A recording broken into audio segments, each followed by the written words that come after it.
ನಮಸ್ತೆ ವೀಕ್ಷಕರೇ, Akshata K YouTube ಚಾನೆಲ್ಗೆ ಸ್ವಾಗತ.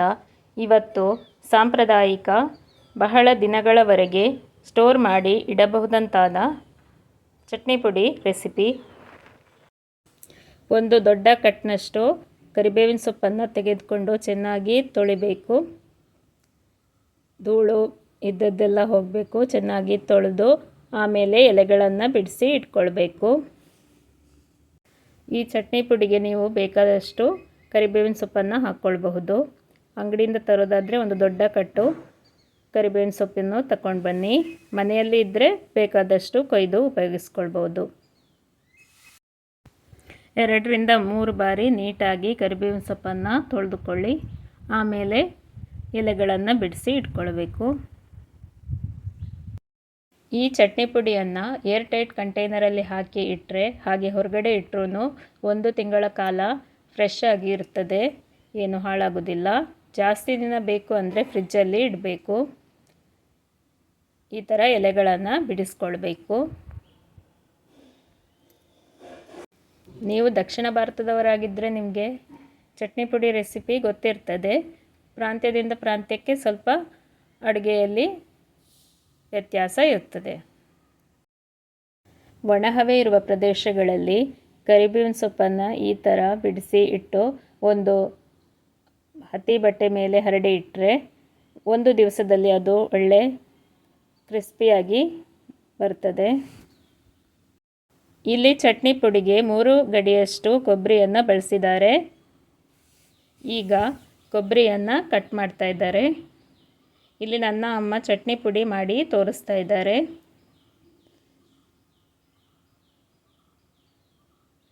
ಈ ಥರ ಕಟ್ ಮಾಡ್ಕೊಳ್ಬೇಕು. ತೆಳ್ಳನೆಯಾಗಿ ಕಟ್ ಮಾಡ್ಕೊಳ್ಬೇಕು. ಫ್ರೈ ಮಾಡಿ ಮಿಕ್ಸಿಯಲ್ಲಿ ಪುಡಿ ಮಾಡ್ಕೊಳ್ಳೋದು.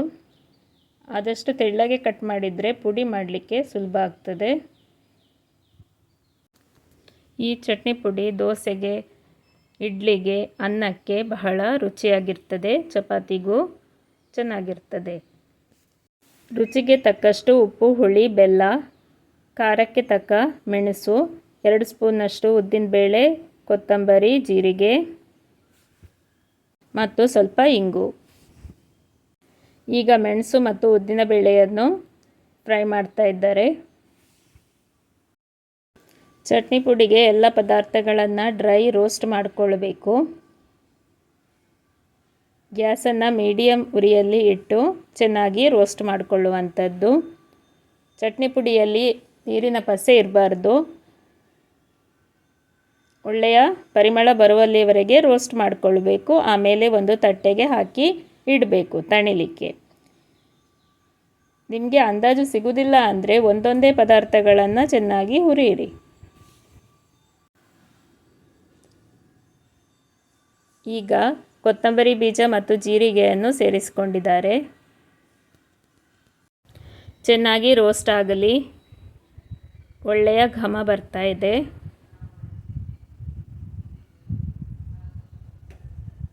ಚಟ್ನಿ ಪುಡಿಯ ಪರಿಮಳ ತುಂಬ ಚೆನ್ನಾಗಿ ಬರೋದು ನೀವು ಹೇಗೆ ರೋಸ್ಟ್ ಮಾಡ್ತೀರಾ ಅದರಿಂದ. ಚೆನ್ನಾಗಿ ರೋಸ್ಟ್ ಮಾಡಿ ಒಳ್ಳೆಯ ಘಮ ಬಂದರೆ ಚಟ್ನಿ ಪುಡಿನೂ ಒಳ್ಳೆಯ ಪರಿಮಳ ಬರ್ತದೆ. ಸಪೋಸ್ ಸೀದು ಹೋದರೆ ಚಟ್ನಿ ಪುಡಿಗೆ ಚೆನ್ನಾಗಿ ರುಚಿನೂ ಬರೋದಿಲ್ಲ, ಪರಿಮಳನೂ ಬರೋದಿಲ್ಲ. ನೀವು ನನ್ನ ಚಾನೆಲನ್ನು ಹೊಸದಾಗಿ ನೋಡ್ತಾ ಇದ್ದರೆ ದಯವಿಟ್ಟು ಸಬ್ಸ್ಕ್ರೈಬ್ ಮಾಡಿಕೊಳ್ಳಿ.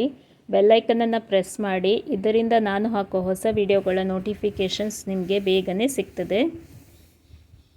ವಿಡಿಯೋವನ್ನು ಲೈಕ್ ಮಾಡೋದನ್ನು ಮರಿಬೇಡಿ. ಈ ಚಟ್ನಿ ಪುಡಿಯನ್ನು ಹಿಂದಿನ ಕಾಲದಿಂದಲೂ ಮಾಡ್ತಾಯಿದ್ರು.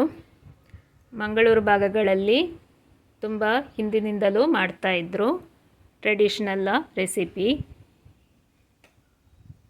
ಈ ಕೊಬ್ಬರಿ ಮಾಡುವ ಸಮಯದಲ್ಲಿ ಹೆಚ್ಚಾಗಿ ಈ ಚಟ್ನಿ ಪುಡಿ ಮಾಡಿ ಇಡ್ತಾಯಿದ್ರು. ಬೇರೆ ಟೈಮಲ್ಲೂ ಮಾಡ್ತಾಯಿದ್ರು. ತೆಂಗಿನಕಾಯಿ ಕೊಬ್ಬರಿ ಮಾಡಿ ಸೇಲ್ ಮಾಡೋ ಟೈಮಲ್ಲಿ ಹೆಚ್ಚಾಗಿ ಈ ಚಟ್ನಿ ಪುಡಿಯನ್ನು ಹೆಚ್ಚಿನ ಮನೆಗಳಲ್ಲಿ ಮಾಡ್ತಾಯಿದ್ರು.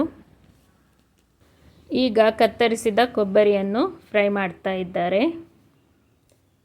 ಕೊಬ್ಬರಿನೂ ಚೆನ್ನಾಗಿ ಫ್ರೈ ಆಗಬೇಕು.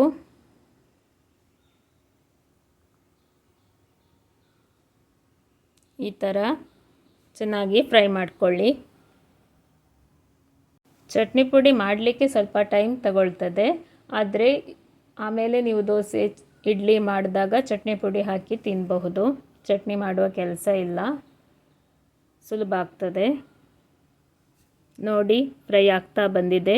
ಬಣ್ಣ ಹೇಗೆ ಚೇಂಜ್ ಆಗ್ತಾ ಇದೆ ಅಂತ ನೋಡಿ. ವಿಡಿಯೋವನ್ನು ಗಮನವಿಟ್ಟು ನೋಡಿ, ಆಗ ನಿಮಗೆ ಚಟ್ನಿ ಪುಡಿ ಹೇಗೆ ಮಾಡಬೇಕು ಅಂತ ಕರೆಕ್ಟಾಗಿ ಗೊತ್ತಾಗ್ತದೆ. ಹಿಂದಿನ ಕಾಲದವರಿಗೆ ಈ ಚಟ್ನಿ ಪುಡಿ ರೆಸಿಪಿ ಗೊತ್ತಿರ್ತದೆ, ಹೊಸಬರಿಗೆ ಗೊತ್ತಿರೋದಿಲ್ಲ, ತಿಂದು ಮಾತ್ರ ಗೊತ್ತಿರ್ತದೆ ಕೆಲವರಿಗೆ. ಕೊಬ್ಬರಿ ಆಲ್ಮೋಸ್ಟ್ ಫ್ರೈ ಆಗಿದೆ, ಒಂದು ತಟ್ಟೆಗೆ ಹಾಕ್ಕೊಳ್ಬೇಕೀಗ. ಈಗ ಕರಿಬೇವಿನ ಸೊಪ್ಪನ್ನು ರೋಸ್ಟ್ ಮಾಡ್ತಾ ಇದ್ದಾರೆ. ಈ ಚಟ್ನಿ ಪುಡಿಗೆ ಒಳ್ಳೆಯ ಘಮ ಬರೋದು ಈ ಕರಿಬೇವಿನ ಸೊಪ್ಪಿನಿಂದ. ಆರೋಗ್ಯಕ್ಕೂ ಕರಿಬೇವಿನ ಸೊಪ್ಪು ಬಹಳ ಒಳ್ಳೆಯದು.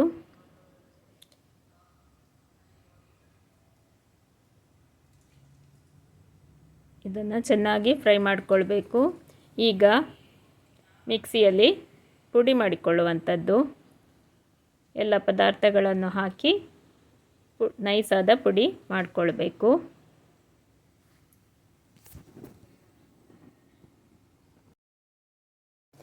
ಇಲ್ಲಿ 2 ಬ್ಯಾಚಲ್ಲಿ ಪುಡಿ ಮಾಡ್ಕೊಂಡಿದ್ದಾರೆ. ಮೊದಲಿಗೆ ಕರಿಬೇವಿನ ಸೊಪ್ಪನ್ನು ಪುಡಿ ಮಾಡ್ಕೊಂಡಿದ್ದಾರೆ, ಆಮೇಲೆ ಉಳಿದೆಲ್ಲ ಪದಾರ್ಥಗಳನ್ನು ಜೊತೆಯಾಗಿ ಪುಡಿ ಮಾಡ್ಕೊಂಡಿದ್ದಾರೆ.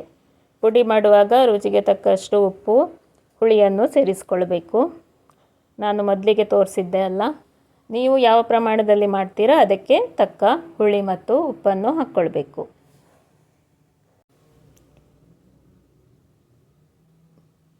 ಎಲ್ಲ ಪುಡಿ ಮಾಡಿ ಆದ ನಂತರ ಚೆನ್ನಾಗಿ ಮಿಕ್ಸ್ ಮಾಡಿಕೊಳ್ಳುವಂಥದ್ದು. ಈಗ ಕೊಬ್ಬರಿ ಮತ್ತು ಉಳಿದ ಎಲ್ಲ ಪದಾರ್ಥಗಳನ್ನು ಹಾಕಿ ಜೊತೆಯಾಗಿ ಪುಡಿ ಮಾಡ್ಕೊಳ್ತಾ ಇದ್ದಾರೆ.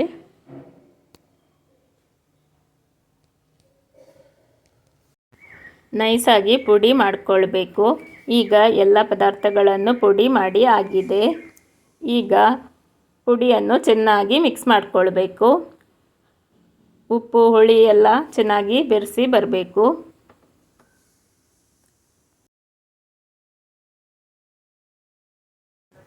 ಈ ಚಟ್ನಿ ಪುಡಿಗೆ ಯಾವುದೇ ಬೆಳ್ಳುಳ್ಳಿ, ಈರುಳ್ಳಿಯನ್ನು ಉಪಯೋಗಿಸಿಲ್ಲ. ಹಾಗಾಗಿ ಪೂಜೆಯ ಸಮಯದಲ್ಲೂ ಈ ಚಟ್ನಿ ಪುಡಿಯನ್ನು ತಿನ್ನಬಹುದು. ಈರುಳ್ಳಿ, ಬೆಳ್ಳುಳ್ಳಿ ತಿನ್ನದವರು ಕೂಡ ಈ ಚಟ್ನಿ ಪುಡಿಯನ್ನು ತಿನ್ನಬಹುದು. ಯಾವುದೇ ಈರುಳ್ಳಿ, ಬೆಳ್ಳುಳ್ಳಿಯನ್ನು ಉಪಯೋಗಿಸಿಲ್ಲ.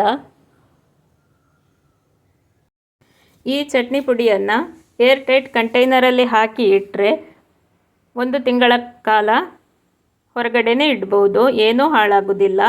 ಈ ಚಟ್ನಿ ಪುಡಿಯನ್ನು ನೀವು ತಪ್ಪದೆ ಮಾಡಿ ನೋಡಿ. ಫ್ರಿಜ್ಜಿನಲ್ಲಿ ಇಟ್ಟರೆ 6 ತಿಂಗಳ ಕಾಲ ಆರಾಮವಾಗಿ ಸ್ಟೋರ್ ಮಾಡಿ ಇಟ್ಕೊಳ್ಬಹುದು.